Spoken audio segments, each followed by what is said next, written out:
Hello there, and welcome to the Rogue Podcast, a Star Wars show. We should have a pretty good show for you today. We made sure our audio was working, which was definitely a problem with our previous show, where we reviewed episodes 1 through 3 of Star Wars Andor.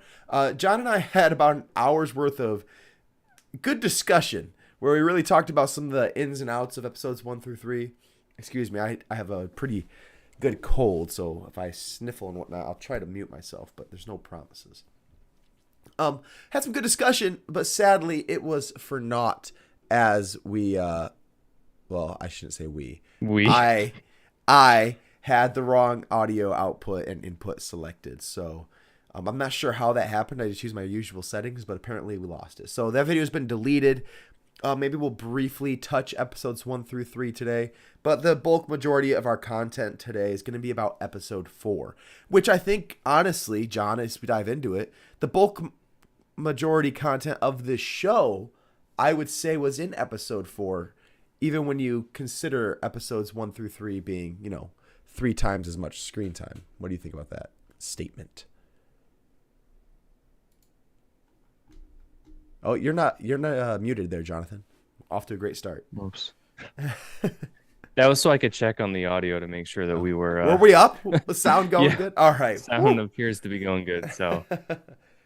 Yeah, it was more so complaints about the first 3 episodes and how the show was starting and basically concluding that they weren't great. Episode 3 ended well enough-ish. I felt like the combat at the end of episode 3 was pretty solid.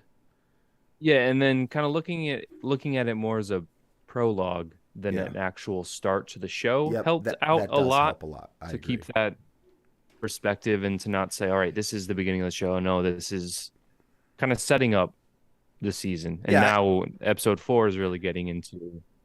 And don't be misled. We didn't just dog on the show at all. There were definitely some positives that we saw. We thought the acting was done pretty well. You said Diego Luna kind of missed the mark a little bit for you. I didn't catch that, but everyone sees things differently. And then also, I felt that the storytelling was pretty good, setting up a very interesting story. The directors and the production of the show was of higher quality than stuff we've seen in the past, as far as like just getting you feeling like you're in there watching it for the most part. What else? We didn't talk at all about the Cyril Karn, the pre-mord kind of yuppie guy, the young. Oh yeah, we didn't. We didn't talk at all about him, which we can talk about him as we discussed episode 4 because he has a interesting. He's in it for a little bit. Plot line, kind of. So definitely setting something up there. But we talked a little bit on the flashback sequences, if we think we'll see more of that or not. Is it in the past? Did we get everything we were going to get out of that? John believes it's Gonzo's. That was all after this episode, especially since we thought that we were going to have flashbacks with Luthen, and that's just kind of his alter ego to save face. Yeah, you mentioned last week that in previews we had seen Luthen with long hair, and that we had thought maybe that was like his time in the Senate before he joined the rebellion or something. But it's just, like you said, it's his secret identity or whatnot. Yeah, which is pretty cool. Yeah, I think that makes sense as a spy to do that. But overall, I felt that the 3 episodes were good. I enjoyed them. The major complaint, they were slow, which absolutely they were. The more I've thought about it, though, one of the comments that some people have said, and this is one of the divides people have been on, is does it feel like Star Wars? And the more I've thought about that comment alone, the more I'm glad that it does not feel like every Star Wars we've had in the past. Marvel, for instance, has a formula of what they do, how they want their shows to feel, how they want the audience to come out of it feeling. It's a cookie cutter concept. Give you the director a story, you do it this way, you do this, this, and this type of comedy, so on, and so forth. And it works for them. But I don't know. I've gotten tired and worn out on it. And if we're going to have like maybe just a movie here, a movie here, a movie here, once in a while, I want them to have that Star Wars feel where I leave the theater just like emotional, like I just went on a roller coaster, highs and lows, weight of the galaxy on the character's shoulders. But when it comes to all of this content we're going to be getting, I don't want everything to feel the same, just with different characters. I'm 100% okay if this show doesn't feel like Star Wars, but if it's a really good story set in Star Wars that tells a great story that I thoroughly enjoy, I'm 100% on board for that. So I think that's the direction this show is going, and I enjoyed it. But that being said, I wouldn't have come out of it saying it didn't feel like Star Wars or that it was misplaced. You know what I mean?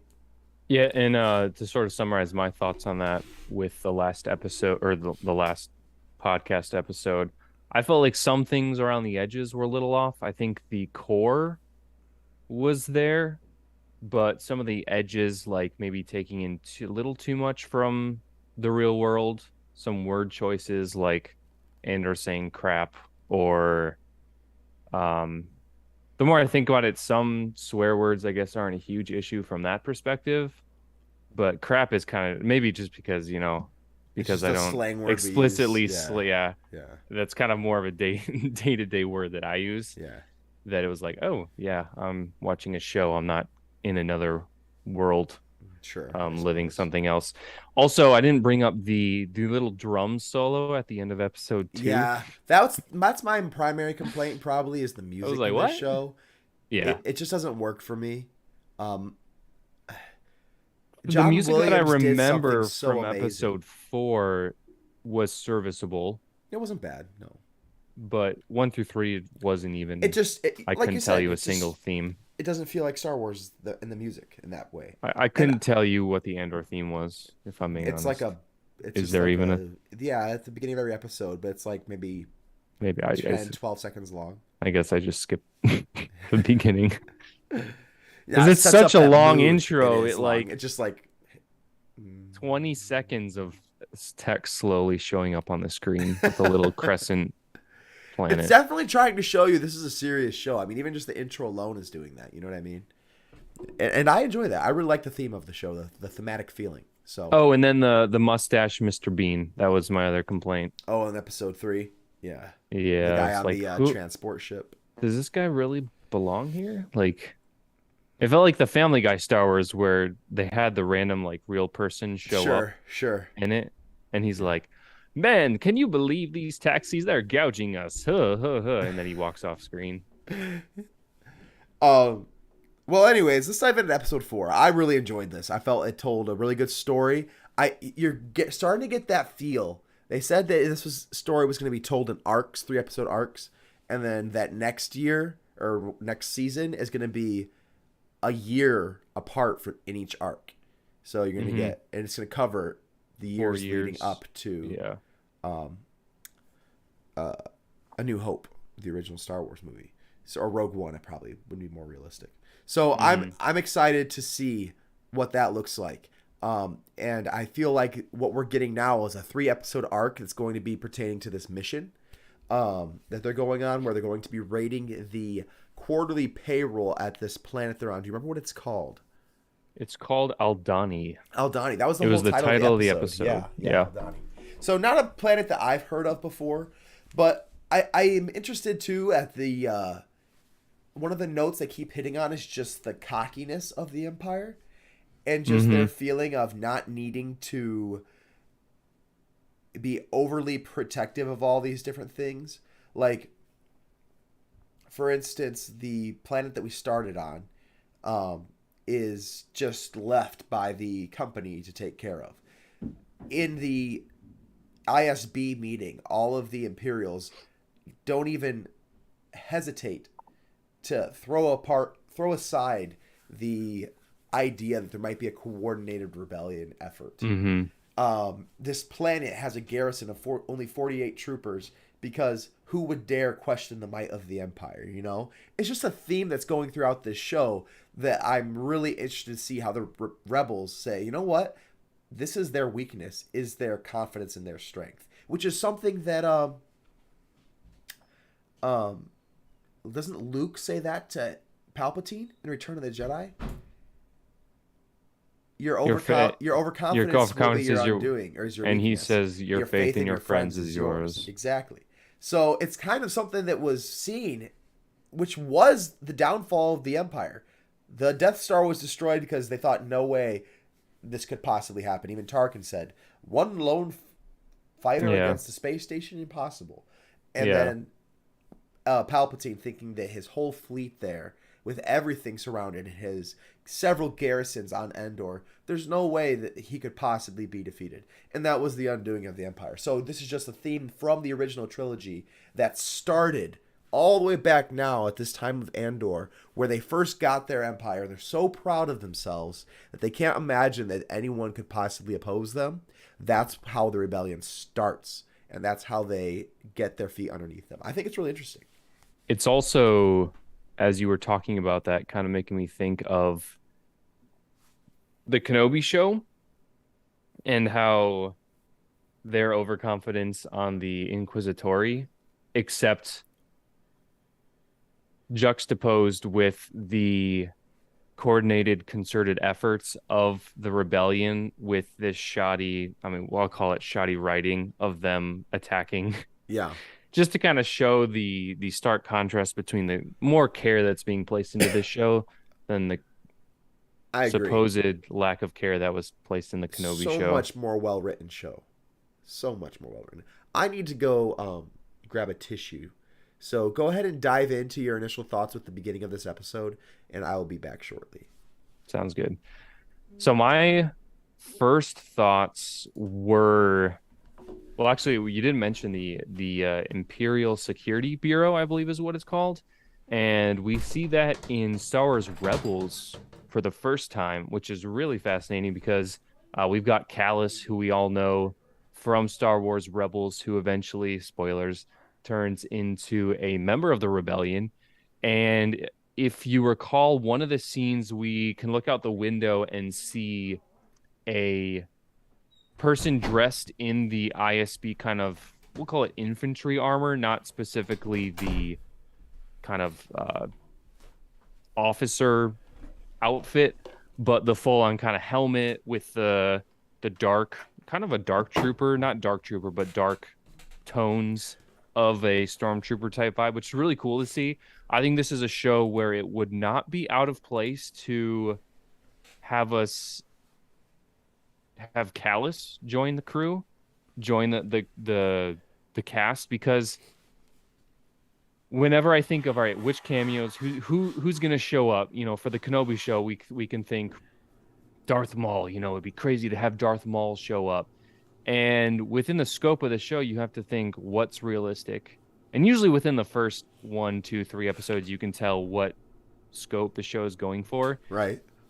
Which makes me think, let's see, who are we thinking that it's going to show? I don't think any Jedi are going to be in the show at all. I don't think so. So initially we were thinking, all right, maybe Kenobi's going to show up, help out the rebellion. If anyone shows up, it's going to be some minor Jedi that's in hiding or something, but I don't see it happening. I don't even see that. Maybe Cal, but I don't think so. Yeah, no. So I think I guess I thought Cal Kestis as well, but no. As far as I'm concerned, it doesn't seem like it doesn't seem like the point of this show. Yeah, it would be that would take over the show. If that character shows up, it makes all the other characters plummet downward. This show is about the grit of the rebellion, having to do this without any Jedi. You know what I mean? And even thinking, let's see, like they're on their own now. Kallus was 20-something in Rebels, which was 17 years after. This is happening around the same time as Rebels. I thought, was this 10 years after? This is 15. Oh, okay. I thought it was like... This is 5 years before Rogue One. Okay.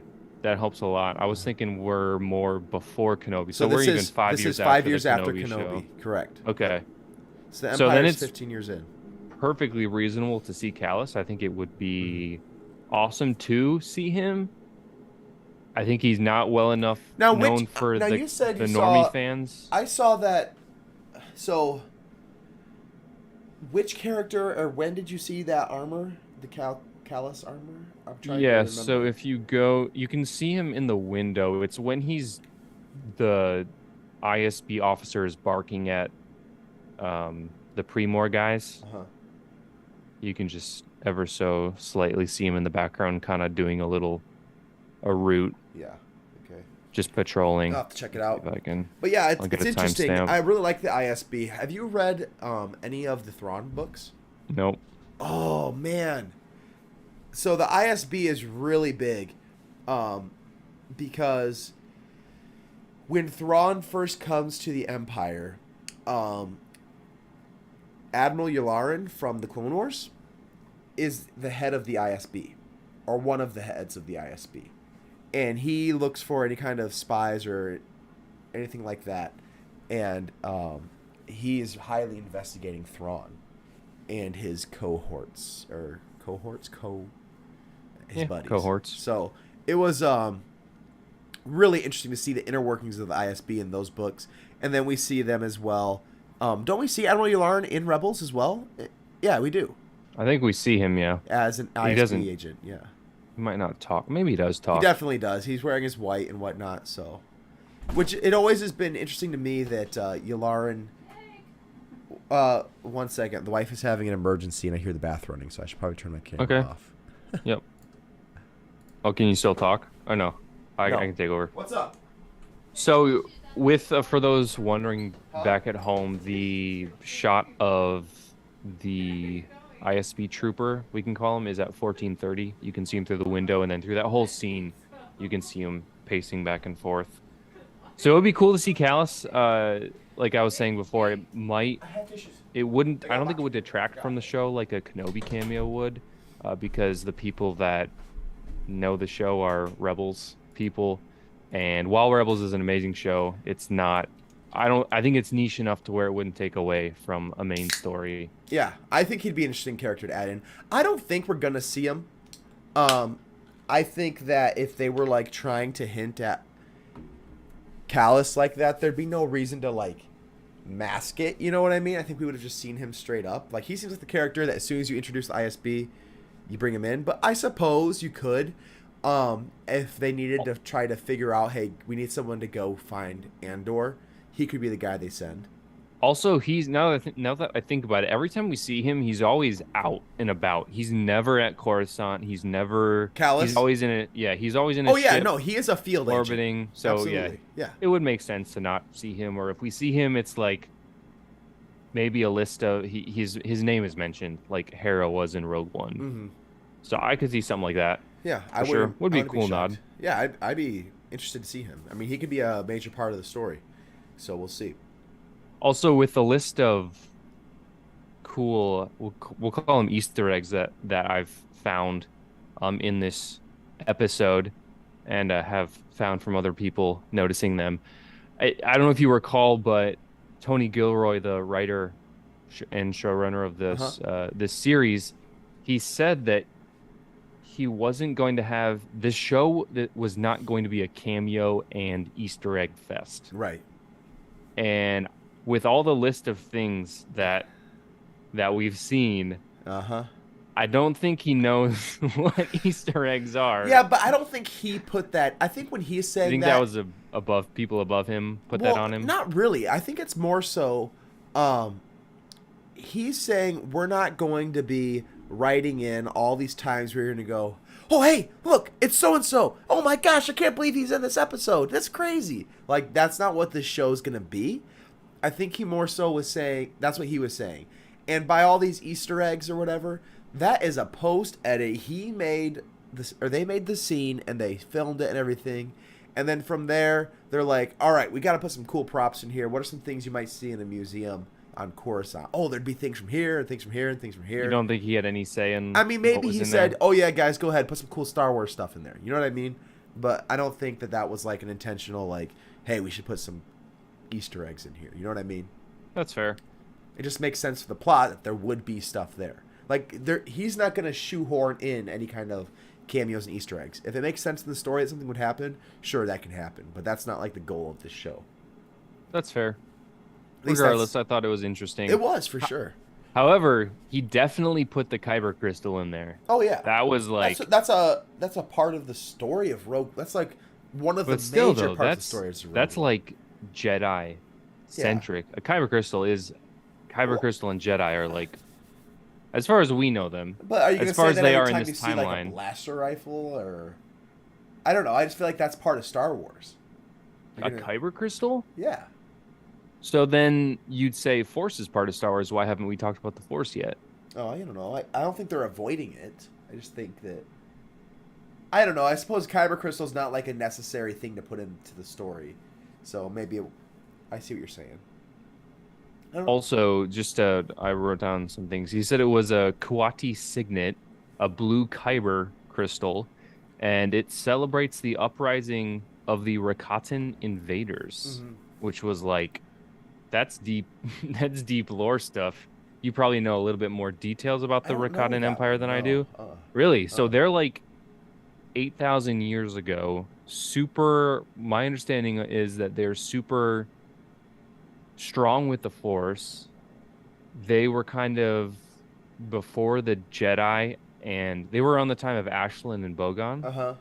So the two planets near Tython. Dark and the light. Yep. Yeah. So they kind of decided who would go to the light planet and the dark planet. All the Force users were. So they were like. Yeah. So I've read that book. So they're the civilization that kind of first took over with the Force and kind of tried to rule with the Force. Yeah, I remember. I just didn't remember the name. I read that book. It was called that book series. I don't remember what it was called. Dawn of the Jedi or something like that. So he said it celebrates the uprising against the Rakatan invaders. So whether it was in a lightsaber itself, probably not, because it was kind of celebrating. Maybe actually, I bet the invaders probably took them from the Rakatans and kind of wore them as memorial victory pendants. It was interesting too because they didn't really look like. It didn't look like the standard lightsaber crystal we've seen in the past. It's like a big chonkin thing. Yeah, and typically the kyber crystals colors in it and whatnot too. So. Would fit in the palm of your hand, like the small palm of your hand. This one was like, it was finger length easily. Yeah. Maybe it would power a double plated lightsaber. That'd be cool. Regardless, that's like, unless they're just the only point of that was just to be the down payment. That's still a cool tool they use instead of him saying, "Hey, here's 50,000 credits just in case you don't make it out." Right. It's a much more Star Wars way to be a down payment, which is pretty cool. So I thought that whole concept is cool. Now, one thing I didn't expect from this show is the mercenary aspect of Cassian Andor. I was very interested. I thought that when he came onto the cause of the rebellion, that he'd be all in, just like, I hate the Empire. Because when we see him in Rogue One, he 100% is. He's still a bad dude, though. Well, yeah, I'm not saying he turns into this nice guy. He never was. Yeah. But I'm just saying, like, I wouldn't have thought that it would take 200,000 credits to sway him to join the cause for just one mission.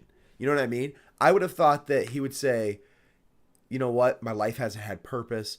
I've simply just been a thief, and I want to do something to fight against the people who killed my family or whatever, right? But he just says, he kind of has that view too. I like the line a lot where he said, sure, fight, or what does the Luthen say? Luthen says, isn't it better to spit, give it all in the food of the, I forget the exact line, but something along their line, like spit in their food. And Andor says it's better to live. Yeah. And I was just like, dude wants to just stay alive. He's not willing to risk his life just for a cause, a doomed cause. But it didn't feel out of character, though. No, not at all. I just was really happy to, like, I don't know, intrigued. We're going to get some progression, yeah. Yeah, I was very intrigued to see we're going to get some character development throughout the show, where his belief system, his drive, his motivation is going to be changing. So, very interested in that. And right now, it seems like a one and done deal for him. You know what I mean? He wants to do this, and then he's going to move on.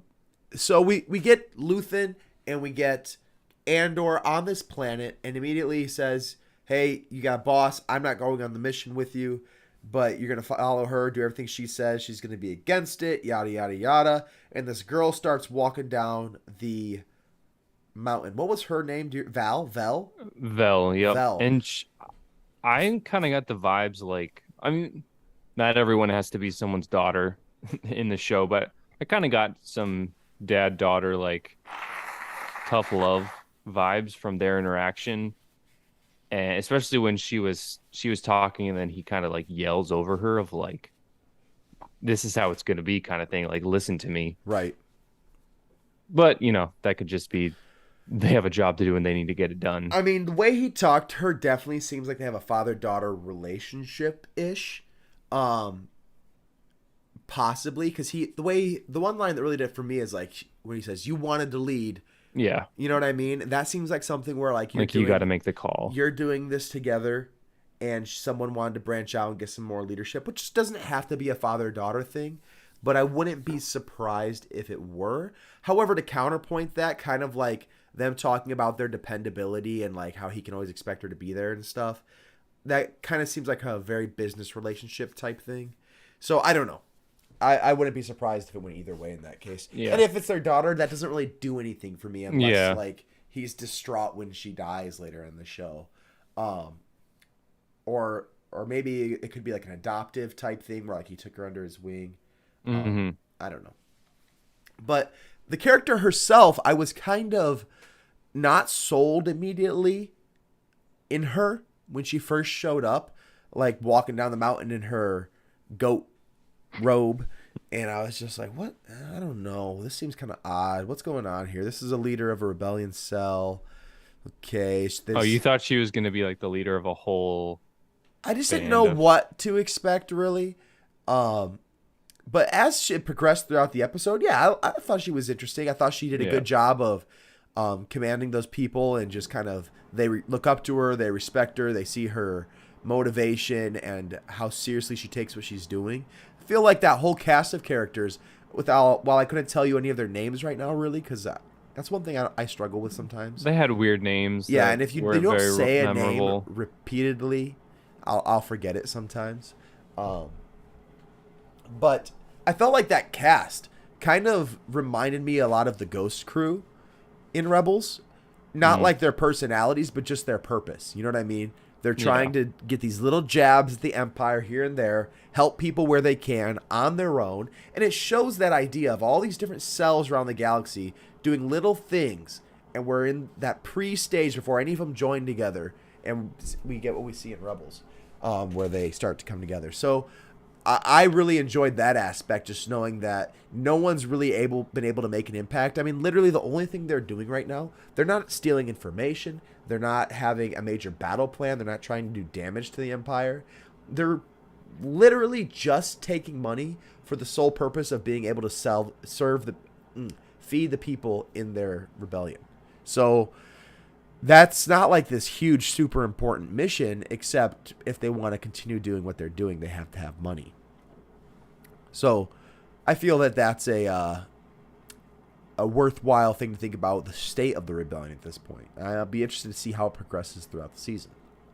Yeah, and the guy who plays so when they first introduced the two guys, the one guy who was sleeping on the watch. Yes.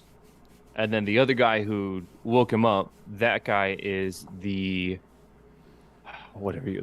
curly-haired hacker in season 1 of The Punisher. I haven't watched The Punisher. Oh, there you go. Punisher, I barely know her. He's all to say he's they have a good cast. Good actors. Good. And that's important, I feel like. We don't have any comedians in here who have never acted a day in their life just saying, hey, you want to be in a Star Wars show? Oh, yeah. That sounds like a great idea. I'd love to be in Star Wars. I love Star Wars. Watched it as a kid. And then they come in and they're like, so, this is how you act. And they're like, yeah, I'm going to throw that out the window. I'm just going to do one of my stand-up bits pretty much. And that's going to be he hated Star Wars. Bill Burr hated Star Wars, or didn't like No, I liked Bill Burr. Bill Burr, okay. I'm talking about... Who are you talking about?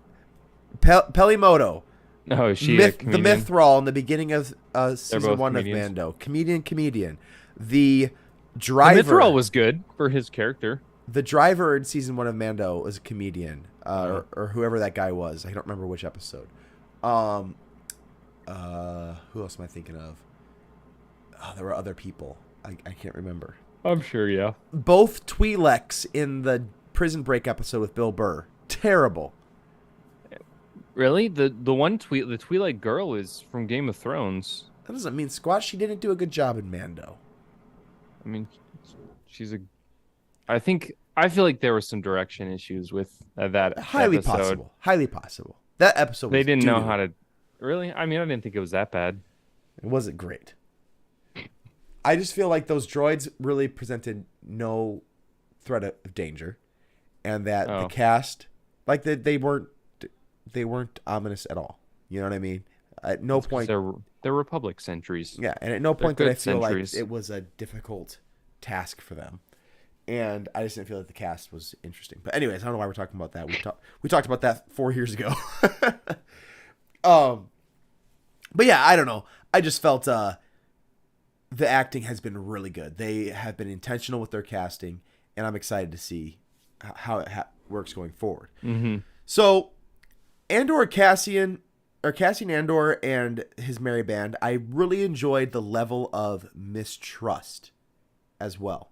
Like, they hammered that home. Nobody trusts him. And why would you? You never met this guy, and you're living in a state where the Empire has so many spies. The only thing they want to do is just find anyone who would possibly rise up against them and just snuff them out before they get any kind of momentum. So having a guy come into your mission where you're about to go attack the Empire 3 days before it happens, I love how terrified they are at the idea of just adding some random guy in. And even if he is loyal, just that he might mess it up, because this plan is so, once they start going down to the details of the plan, you realize how precise they have to be for it to go off correctly, because there's no margin for error at all. I can't wait to see that meteor shower they were talking about. That's like they can't tell us about that and just it better deliver. It better deliver, because the idea of them getting covered by this like impossible, there's so much particles in the air that look like diamonds in the sky. They're probably gonna shine bright, dude. Yeah, like a diamond. No, shine bright like Gabe a diamond. Says, or Lucy in the Sky with Diamonds by the Beatles. Or shine bright like a diamond. Okay, I get it. Yeah, but you said like diamonds. That's what they said in the show. It was like diamonds in the sky. Diamonds are crystals? From Earth. They said crystals. Crystals. Yeah, I was like, there's no way diamonds is. They don't have diamonds in Star Wars. All right, one of our viewers says, I'm liking the plot and the characters, but I'm not a fan of the team leader. People bring realistic concerns to her, and she just kind of gives politician non-answers. Well, because she knows she's lying straight to their faces, so she has to be political. Yeah, I mean, like, politician about it. She knows their concerns are valid. She has the same concerns. Yeah. But if people are going to buy in, then they have to believe what you said, because that's something that I felt Luthen set up really well. You can't act like this was just some last minute thing that you're throwing in. You know, this has to have been a plan that's been in the works. He's like, make up a story. You'll make up a story that they'll believe. So yeah, that makes sense. I understand why that you'd feel that way, but I think she's put into the position where she has to do that. Like, she has to lie to her people if they're going to go through it, because there's no time for them to refigure this out or to argue about it. It is what it is. They need him, so she has to get them to believe. Also, maybe it was a given to everyone, kind of was to me, but I think it's worth saying anyways, that these other people are fully committed to the rebellion at this point, and Cassian obviously is not, because he's the only one getting paid for this job, and no one else is getting paid. And that's another thing. She can't tell them, hey, we hired this mercenary, and we're paying him 200,000 credits. Like, and he's just doing this one job. Like, at that point, you're saying, there's no way I'm doing it with this guy. He could easily be doing this just to sell us out. If he's doing this for money, someone else offers him more money, and he'll sell us out. I can see that happening in the show. So they would absolutely feel that way if they knew the truth. So it makes sense to me why she has to act this way. But Luthen even said that Andor's dispensable. He's expendable. He basically said, if you have if he has to die, who cares? In this time of the rebellion, they realize that they have to be cutthroat if they have any chance. They have to be. At any cost, the mission must succeed.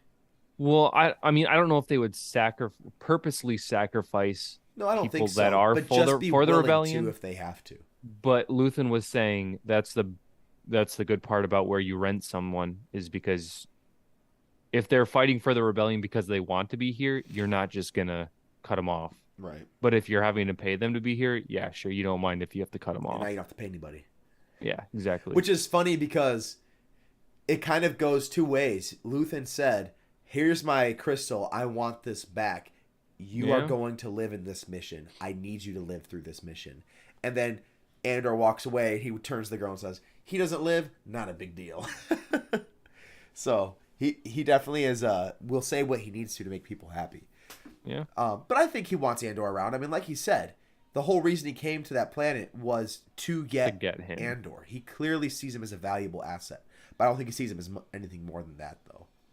So use your asset as long as you can at this point. What was the other topic I was going to bring up? There was something I wanted to say. I mentioned that. Was it on my list? No, I don't think so. Was it with Mothma or still with? Well, I want to get to Mothma because we haven't talked about her and her part of the show yet. That's like a whole topic I wanted to discuss. There was something else before I wanted to get to that. Give me 5 seconds to think about it. 3, 2. Shh. I need silence. I'm sick. My brain's not working at full capacity. Ah, shoot. I can't remember. That really drives me nuts.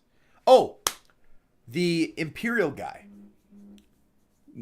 The guy that works for the Empire, but is a spy for the Rebellion. Oh, yeah. Interesting concept. So I wonder how many defectors we're going to see in this show.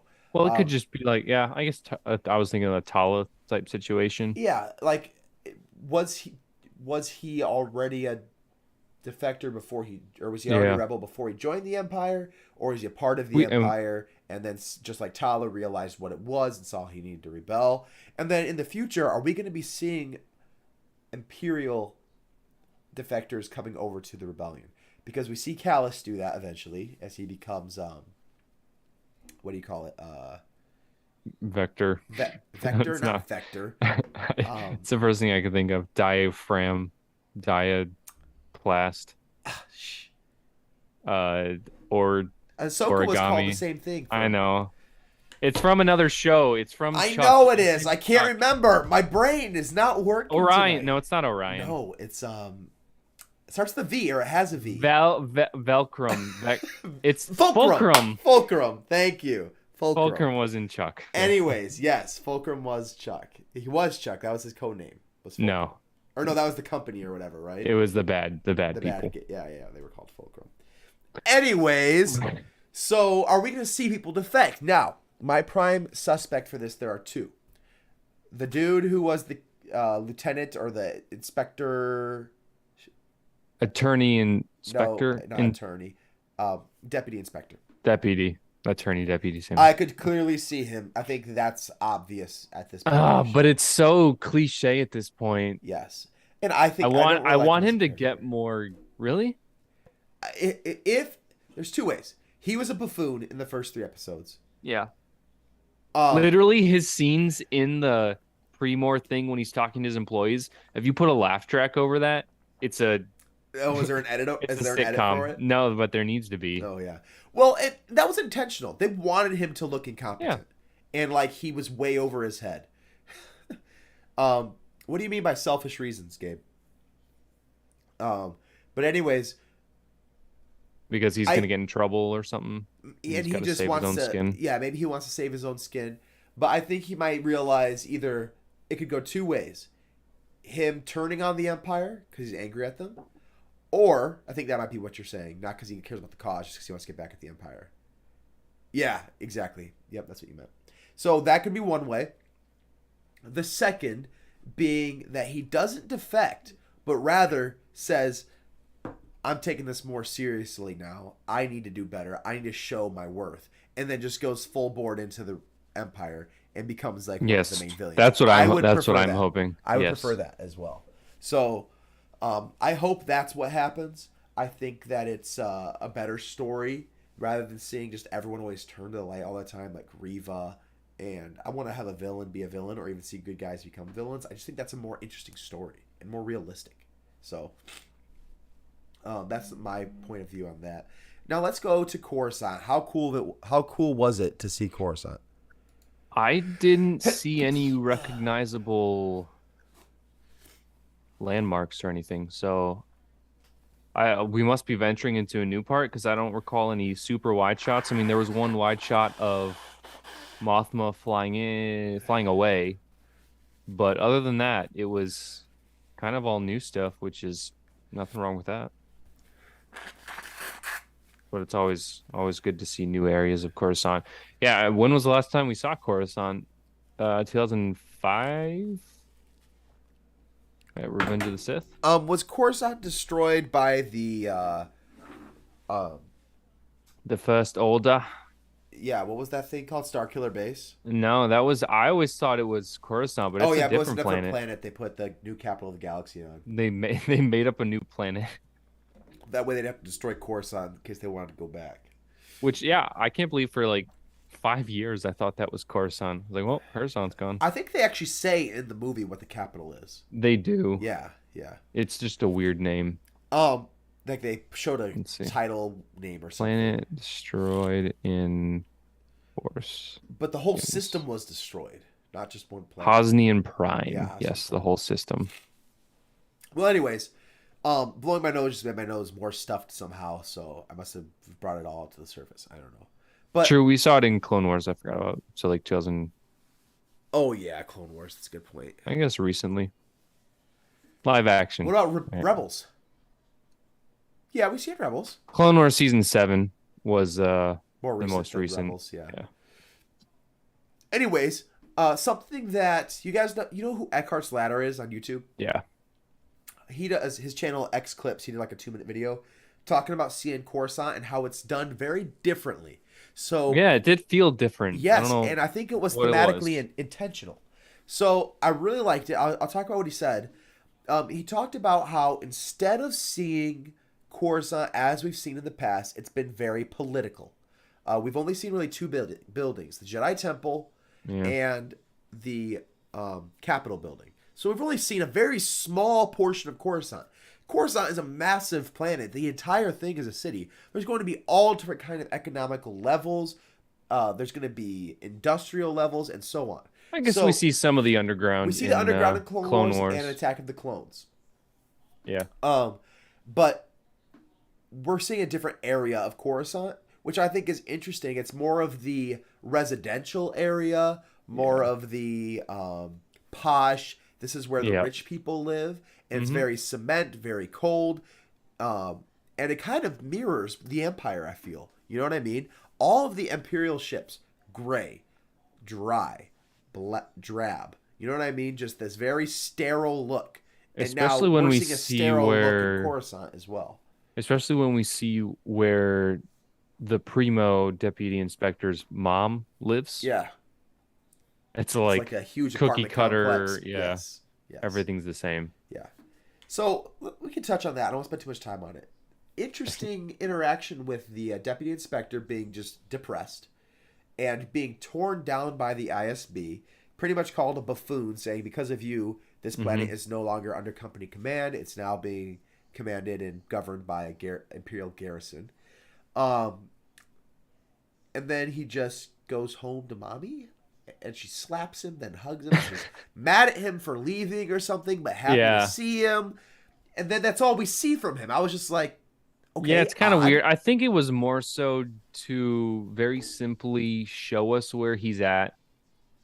Also show us... like, don't forget about this guy.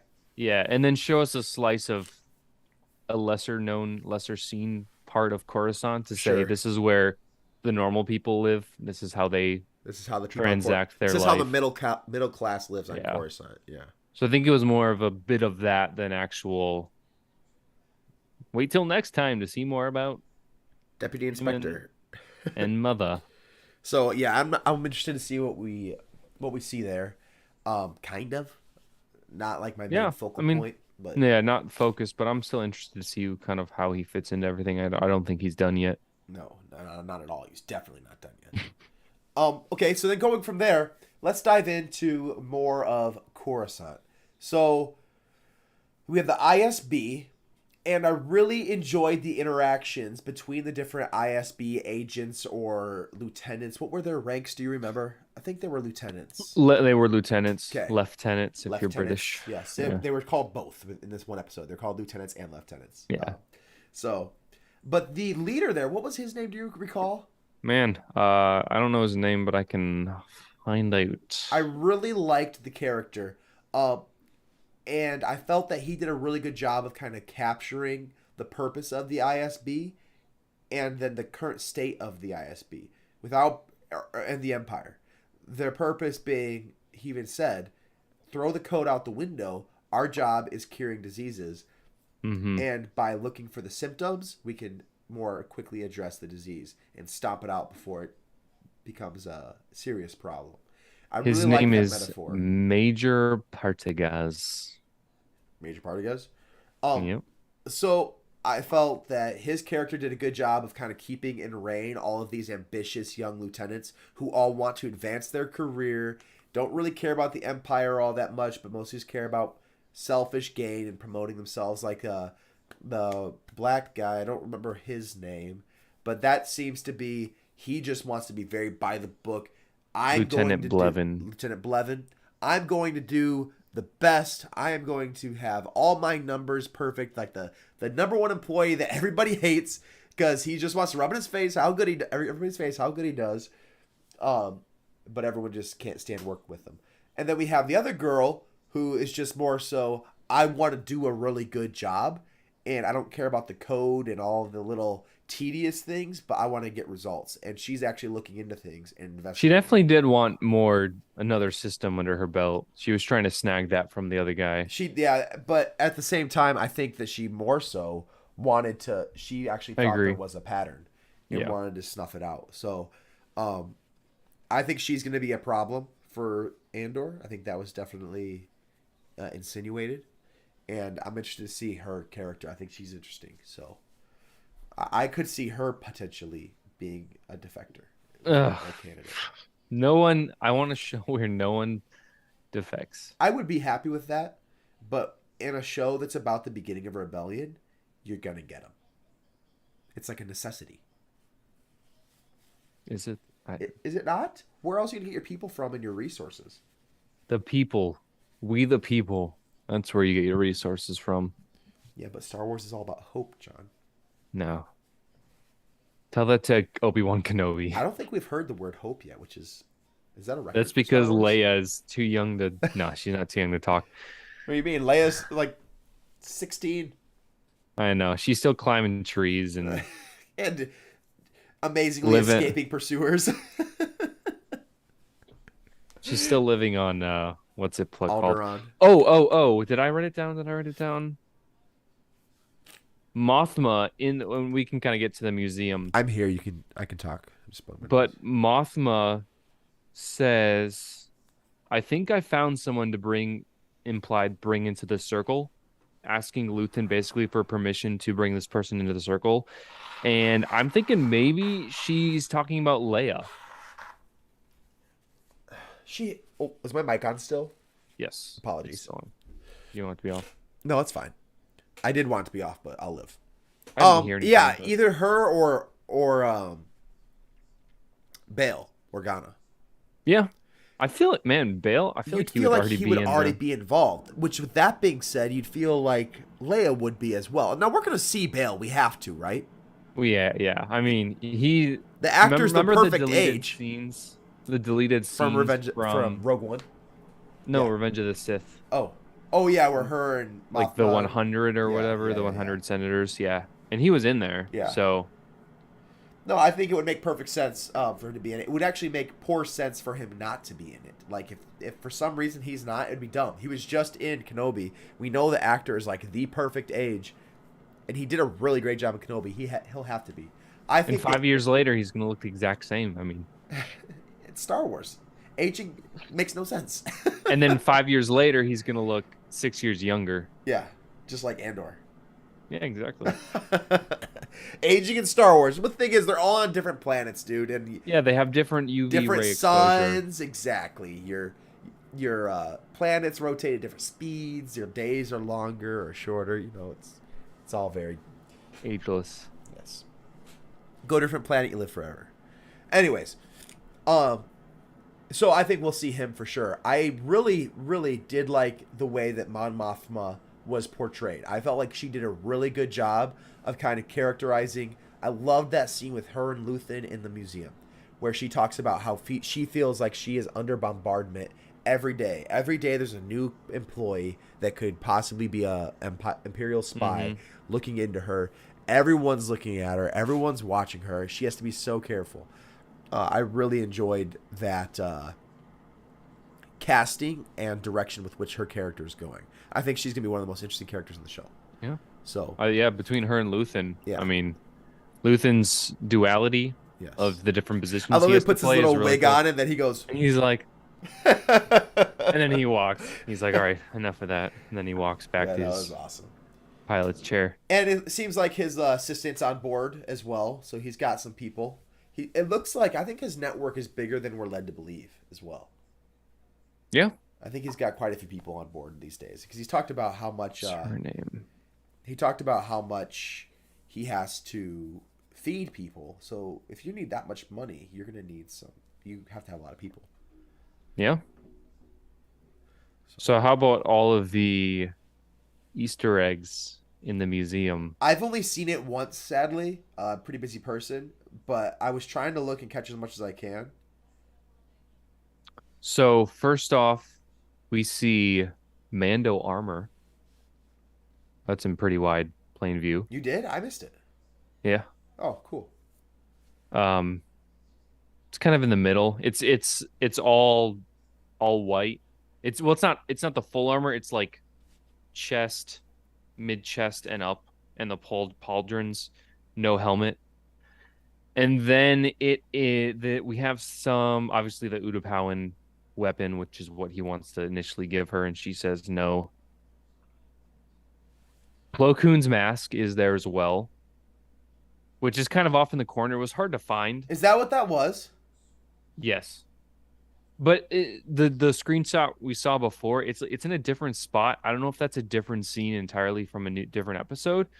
But this one was like in the lower left-hand corner, very, very small. Okay, because David said he saw it in a trailer and he like showed us that very fuzzy screenshot. So that's where you saw it. So it doesn't.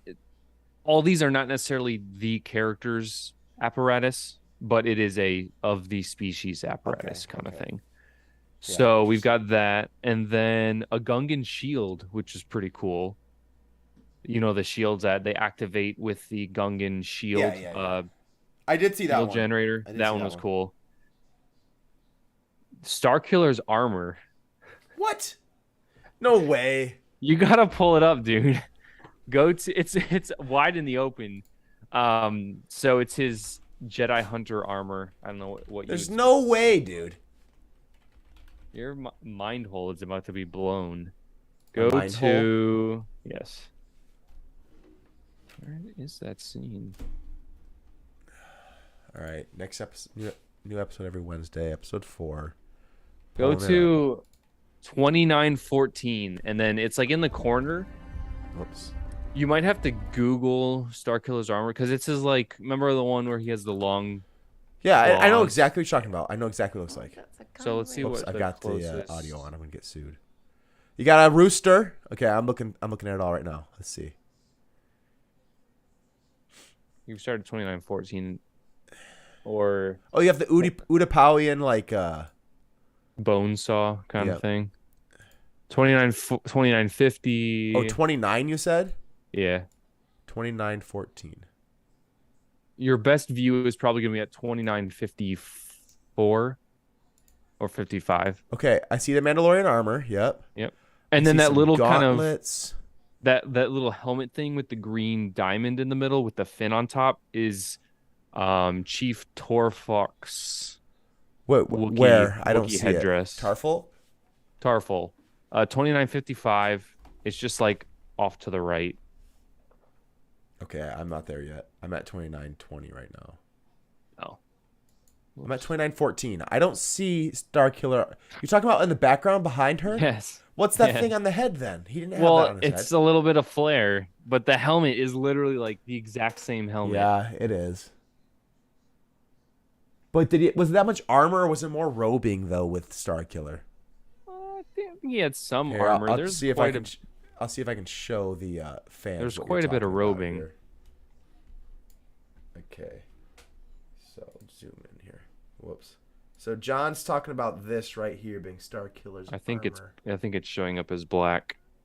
Oh, is it? Oh, it is. Here, can I might, if I share my screen, I have a setting. Oh. Okay, you have to enable sharing. Go ahead and illegally do that real quick. I gotta open up these neat. We don't have enough viewers to get in trouble. So where's Tarfolk's headdress? Here, I'll pull it. Tarfor. Is it Tarfor or not Tarfolk? Tarful. Tarfor. Yeah, Tarful. That's what it is. All right. Oh, they got little mini statues of like the CIS. Oh no, it's not. It's like a pot. I thought it was the big transports in Attack of the Clones that Yoda's like, aim for the big things. But they're just like pots. Did you enable sharing? Oh, my bad. Participants. Press Alt to show or hide. I'd go to settings. Sorry. So I've got Plo Koon's thing popped up. I just gotta zoom in. Settings. Give me one moment here. I'm trying to find it. Advanced sharing options. All participants can share. There we go. All right, you're good now. Oh no, it's showing up black for me now, isn't it? I see it. I see it. But the viewers see it. Cool. So there's Plo Koon's. Yep. You can see his little eye mesh pieces and his tongue thing. I don't want to hit play. So there's Starkiller. Potentially. That thing is Tarful's headdress. Oh, I thought that was like an Utapowian thing. No, I don't think so. Okay. Don't know what those daggers are. Let's see what else. Those were the Utapowian daggers, weren't they? No, I think that's a dagger and a sheath, right? But the bone saw is what was Utapowian. Oh, okay, gotcha. Starkiller's we have a Twi'lek Calicori. That's in the back. Yeah, off to the right. Yep. I should be able to see it right. Yeah, it's kind of annoying to scrub through this. It'd be easy if you just grab the white dot and just pull it on your own, because it follows. But then, oh no, then we're actually watching it. Shh, nobody cares, John. There's like 4 people watching. But YouTube is always watching. Here we go. Here we go. There it is. Yep. Oh yeah, the family thing that Thrawn grabs. Yeah. Yep. Yeah. I forgot that's what that was called. That's really cool. Thrawn would love this place. Absolutely. And there's the Mando. So much history, so much art. The real zinger, which I don't know how the heck he got his hands on this. Go to the back room. Tell me what those two things are. Well, it's not. They're not. What are they called? Holocrons. They're too big. How are they too big? That shelf. Look at the scale. That's probably about 15 feet behind him. That's too big. You don't know how. I mean, holocrons are like this big. You can fit him in one hand. Holocron. You can fit it in one hand. That thing's like a foot wide. That's a giant Rubik's Cube. Nah, there's no way that's a foot. What if the shelf is this tall, though? That shelf looks as way close. With how blurry it is and how faded out, it just looks like it's too far away. But come on. It's like, just look at it and tell me what it's a holocron. Holocron's brown holocron? I don't think so. I think it's a box. I guess it doesn't have to be a Jedi or Sith holocron, but it's some sort of... There's the only kind. You have to use the Force to act to open those things. Well, there you go. Then it's a holocron. It's not a holocron. You're alone on that one. Dude's not just holding on to a holocron, dude. There's no way. Well, that's why I'm confused. Man's got a holocron. Let me unconfuse you. It's not a holocron. No, there's no confusion. Also, I was confused about these things. Kind of look like they're like a Jedi or lightsaber. No, those are beer taps. Yeah, he collects. He's a bro that collects beer apparatus. That's just his microbrewery. Come on, where's the last? Nope. All right. Right here. No, what the? 34. All right, I'll pause it. Actually, that's better. I'll pause it so I'm not actually streaming it. But he has some stuff frozen in carbonite. You see it here?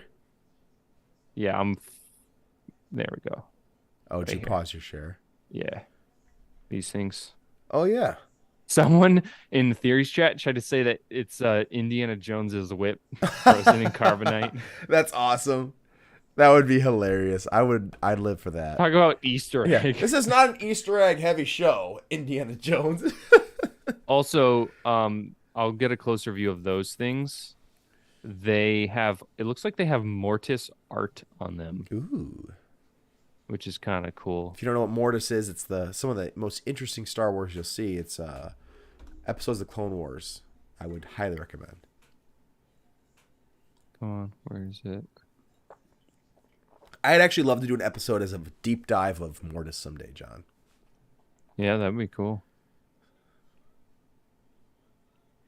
Let's see if I can. They don't give me many shots when I scrub through this. There's probably like 2 frames per second or 1 frame per 3 seconds. Pretty much. Yeah, I can pull it up. Let's go ahead and as I see it. Yeah. I think I'm getting to it soon. But overall, I thought this scene was one of the highlights of the episode. Just the state of 2 people hiding amongst Coruscant, like right in the den of the wolves, and just trying to steal right underneath them. You know what I mean? Mm-hmm. I felt that it really drove home the idea of how hard it is to operate a rebellion and to get something like this started. I mean, she's pretty much skimming off the top to be able to fund anything. You know what I mean? Oh, yeah, that does kind of... So like that the absolutely hand, is. That absolutely the is. fist, and then that's a Jedi temple, the outside of a Jedi temple. Remember the Jedi temple on Lothal? That's the art there. So they must have demolished a Jedi temple, and he got some of the pieces, because that's 100% what that is. Oh, that's really that's cool. Pretty cool. That's really cool. Is that the piece? What did they end up getting? What did she buy her husband? Just like they showed it close up. Here, let's. I don't really remember what it was.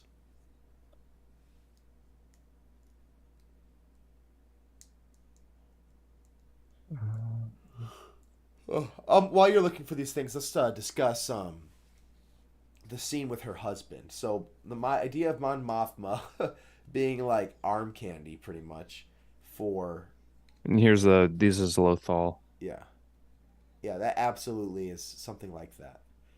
But before they get to that scene, there's art that's more basic, like pointed them to this mural or whatnot. But her husband, I never would have thought we would see something like that in this show. But he just seems to be like the guy that just wants to use her position for like lavish parties and whatnot, and doesn't really care about the outcome or what's happening in the galaxy, you know?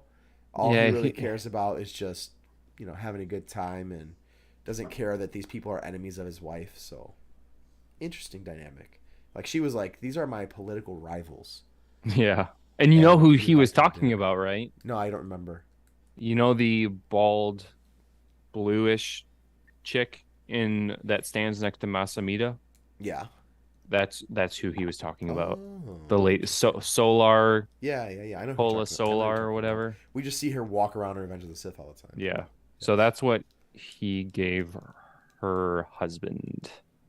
I don't know what it is. It doesn't really ring any bells. Maybe like a moon face opening up into like a skull. I don't know. Sure. Interesting. Yeah. Anyways. So yeah, that was cool. All the different things that we saw in that episode, I enjoyed quite a bit. Oh, sorry. I wonder if McKern said anything. Oh, he says, I refuse to believe Plo Koon died. I would love to believe that he did it, but you're flying in a spaceship that gets shot while you're flying through a city. I mean, we didn't see a body. We did not see a body. In that case, Mace Windu should still be alive. 100%. Sly Moore. That's who his name is. Ars Dangor? Who's that? It was a Jedi of the same species. I'd be down with that. I'd love to see Plo Koon. He was just one of my favorite characters in the Clone Wars. Guy was fantastic. He looked so cool. Gabe, I'm not here to argue with you, okay? If Plo Koon's alive, I'll be happy. I don't care. Yield. I don't care if they have to make up some crazy story for it, like he has a parachute or an ejection seat in his ship. I don't even care. But the idea of him being shot down and then somehow escaping doesn't make a whole lot of sense to me. So they'd have to come up with some kind of way to do that. But overall, as the show winds down, they kind of just say, hey, you've got tonight. You have tonight to get this mission memorized. And it's a very, very detailed mission. Meanwhile, we've got the ISB agents are starting to realize there might be some kind of pattern going on. They've got an ISB is now looking into Cassian on that planet. So we're definitely going to see his friends, I believe, again. Because now that they're still telling the story over there, I think we might see that ISB agent. You said Lieutenant Blevin? Yes. He's going to be looking into things there. And he's definitely going to be talking about... He's going to be talking with... what was that girl's name? His friend? Lady. Yeah. Lady Lieutenant. He'll be talking... No, not the Lady Lieutenant. Andor's friend. Vel? No, Andor's friend in the first episode. Bix. Yes. He'll be talking with her. So Silly I imagine rabbit. she's Bix are for kids. She's going to try to reach out to Andor or something. And you think so? Yeah. I think they're all done, dude. You think so? We ain't seeing no more of them. I hope not. Weird. Scottish guy's dead. It just seems odd that we get 3 episodes of those characters and just don't see them again. But again, you're right. This is a arc show. We're going to have 4 different arcs. They might not all be very well connected. I mean, the Martez sisters need to come back. Thanks. I hadn't thought about them in 2 years. I really appreciate you bringing them back into my life. Only 2 years? The Martell sisters. Martell? Martell. Are you sure about that? Positive. I don't remember their first names, though. But they were 2. Oh, with 2... No, I'm getting Game of Thrones. Oh, yeah, I think that's what I'm thinking of. The Martell. You'll meet them eventually. Martell was No, it is Martez. I was right. Okay. Martell is the family that from Pedro Dorne. Pascal. Yeah. Pedro Pascal's family was a Martell. That's a long time ago. Yep. Oh, is that long gone for you? You're already past that? What season is that? Like 5. Okay. I'm just about done with season 1 of my second watch through right now. So. All right, so moving back to where we were, I think the show wrapped up pretty well. I'm interested to see how this mission goes. I think we're going to be jumping right into it in episode 2. Would you not agree? I mean, we got 3 days. We've been kind of going one day at a time. That's true. So... It could have another couple days of build-up. And then, you know what? You're probably right. With the pattern that it flows through, episode 3 probably will be just like that mission. So we could get a lot of Mon Mothma actually in episode 2 and the ISB and whatnot. Also, that one dude who's kind of like who was asleep on the job, he's definitely getting capped. Oh yeah, he's no questions. DVD. Oh, for sure. DOA. There's definitely going to be a show up and blow up character, probably a few in this show, which is just probably my favorite term I've ever had come out of a documentary. Did you ever watch those little snippets about the Clone Wars and all the little like how the Clone Wars episodes were made? Yes. I don't remember that term. Yeah, so Filoni talked about, remember the episode Actually, maybe I do vaguely remember that term. Toto 360. He was Cad Bane's droid in the Holocron heist episode. Yep. He just said, I love Clone Wars because we can just make these characters that we love. But the sad thing is we often make them die. We call them show up and blow up characters. They come in for an episode, we fall in love with them, and then I kill them. And he was really good at doing that with human or humanoid species where you knew them from a while ago, and then they brought him back, and then they'd be like, "Oh, I fought with your father, and it's so great to see you finally going in his footsteps," and then he dies. Yeah. Yeah, Toto 360 was a good little droid, but he's dead. So I thought he he blew up. The Bad Batch. No, he got another model. Oh. Yeah, he got another model. Or another droid of the same model. But he put that bomb inside of him and then sent him through the depth. And he was like, "Oh. Oh, no. Oh, Cad, what have you done?" So anyways. All right, well, I think that about wraps up episode 4 of Andor. I can't think of too much more we would need to discuss. Overall, I enjoyed it thoroughly. It was, slowly paced, but so interesting. Very interesting. I like the drama feel to it and the seriousness of it. I'm curious to see how the Star Wars AKs will shoot and what they'll look like. Oh, yeah, we saw our Rebel blasters for the first time. You mean Kalashnikovs? Yes, they are literally painted AK-47s. I don't mind. But I mean, it'll be weird. It'll be interesting to see if they're laser blaster rifles or they're not going to be projectiles. But they have a magazine. Blaster rifles never have a magazine. That's not true. Did you ever play Republic Commando? No. You never played Republic Commando? No, I downloaded it free with gold, and then it was just. Dude, how? That is maybe one of the greatest Star Wars games to ever exist. It's too old for me to enjoy. Just play through it. It's like a 6-hour game. Just play it, John. I'll play it with you. And the magazines were, even McKern knows, they're full of like pressurized gas. Yeah, but that's a game mechanic. I'm pretty sure several books have had the same concept. Yes, we've never seen it in a movie, but they don't have infinite ammo. I think you're no, because usually, like in Battlefront 2, it's you shoot, and once you overheat, you have to cool it down. Yes. You don't reload. Until you run out of plasma. Because the plasma mixes with the gas. It's a power core that is run with. It's an arc reactor. Hey, Gabe is saying right now in one of the encyclopedia books he read about it, and it's pressurized gas. Well, guess what? I read about it too, and it's not pressurized gas. Anyways, it probably depends on the model. I'm sure there's tons of ways you can shoot lasers. Like That's a DL-44 blaster move faster than others too. Like literally, these lasers in Andor, in that last fight in episode 3, moved pretty slow, and sometimes they move crazy fast. And he gets shot by a blaster in the arm, and just kind of it was like the lower shoulder. It was in his bicep. It's right here. They were literally tending his wound. He had a hole in his arm. Yeah, I know he had a hole in his arm, but that's not where the shot went in the show. I'll pull it up. I will.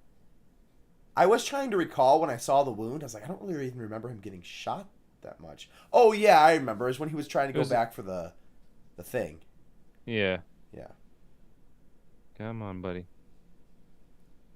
Camera. Oh, boy. That'll pop up.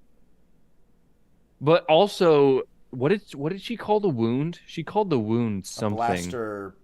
Blaster burn? Yeah. Which doesn't make sense because, like... It does. It would burn you. Yeah, but it would cauterize. Would it not cauterize the wound? Cauterization in Star Wars is very hit or miss. You know, Obi-Wan Kenobi chops off that dude's arm in the cantina, there's blood. And blood just goes everywhere. So I don't know. It's not a perfect science. All right, Andor's getting shot at. Oh, I think he already got hit. Oh.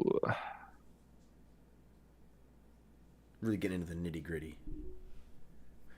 Was the wound where the bullet hit? I mean, that should be a pretty... okay, I guess it was. Let's see, I'll share. Ooh. That puff is where it was. So it was like right on his upper shoulder. Mm-hmm. It just always looked like it was... a chest shot to you. Yeah. Whoops. Now we're watching it live. Great. Now we're going to get sued. We don't have the licensure for this. This footage is not owned by the Rogue Podcast. It is a licensed product of Disney. I love on YouTube, I would always just say, no copyright infringement intended. I'm good to go, right? I don't intend any infringement. It was accidental infringement, therefore it is legal. Here, this can't be illegal, right? Oh, that's a beautiful pause. Nice, nicely done. Okay, so it's because he does like he did duck. like one of these, so it hits here, but it looked like it was more central. But yeah, that can't feel good. Yeah, and then he just like walks it off, which I guess he does appear to have a high pain tolerance. He didn't get hit in the legs, so. And he didn't flinch when the girl was like, "Sorry, we have to save our pain meds." He doesn't care. He's like, I don't care. He's a Cassian Andor. He's a bad dude. I don't know. He kind of looks like a. All right, out of 10, what do you give it? We gave about 6.5 in the last episode, or the first 3 episodes, I should say. Episode 4. What do you got? I'll go 8 even. I was thinking 8 as well. So 8.2 maybe. Got to leave some room for improvement. It wasn't season 2 finale of Mandalorian, but it was good. I enjoyed it. I mean, it wasn't episode 6 of Boba Fett. 7 of Boba Fett. Is that the one where he sees Luke? Luke and Grogu, yeah. Yeah, I preferred the Mandalorian finale. Crazy boy. There's action. Luke, Ahsoka, and Grogu? Like, it's good. What? It was great. It was cool. It was awesome. You're one of those guys? You just need action? No, I just like a finale of a story. I think it's probably the best part of most stories. It was cool. Okay, let me put it this way. That episode was a better story than the episode that you're referencing, because that was mostly cool because of who was in it, which just means like it built off of all the years of stuff from before. That episode in itself was like, for that story, was good, but the Boba Fett one. Yeah, but like there wasn't like all this stuff that happened and was like mind blowing. It's just like, oh look, these people are all together, really cool. But he really just like went and saw Grogu training. It's like, I don't know. That's how I feel about the Clone Wars or the season 2 finale. Oh really? Like I wouldn't rewatch that one. Oh really? I love that whole episode. Or no, I rewatched Moff Gideon, the Luke and the Death Troopers coming in, Ahsoka. and them just raiding the ship with the other Mandalorians. I really enjoyed it. I should go back and watch all season 2 again. Anyways, all right. Been there, done that. I think that's a wrap. Yeah, I think it's time for bed. Until next almost week, midnight. Guys, get on CJ and John or David's case. CJ hasn't seen any of Andor yet. He said that I was talking to him last night that his Disney Plus he wasn't able to get into, so he's trying to figure that out. And he was hoping to get it done by tonight. And then David said he had a headache. Meanwhile, I'm fighting through a crippling cold. And I'm staying up till midnight, probably going to get sick. Is it midnight already for you? I'm sorry. My apologies. Yeah, it's 11:48. All right, go to bed. I know you got work tomorrow. As always, thank you so much for watching or listening, however you consume the show. That's the excuse I use to get out of class. Headaches? I hate kids like you. Mr. Fossen, I don't feel good. I'm going to call my dad and have me come pick up. These girls, I swear, they're so spoiled. Their dad's just like, oh, you don't feel good? Okay, let me come pick you up from school for the 3rd time this week. It's just like, oh, man, you are going to go nowhere in life. You're not pretty enough to move to LA and just get everything handed to you. And your students watch this? A few of them. And you're not smart enough to be able to just do whatever you want career-wise. So good luck. You better find a good husband with lots of money. I'm just kidding. Stand on your own 2 feet. That's all I can say. All right, guys. Thanks so much. May the force be with you always. So long, McKern. I'll see you in a week and a half. Late as gays. Recording stopped. Wait, I have my closing scene. Wait, here it comes. And wait for it.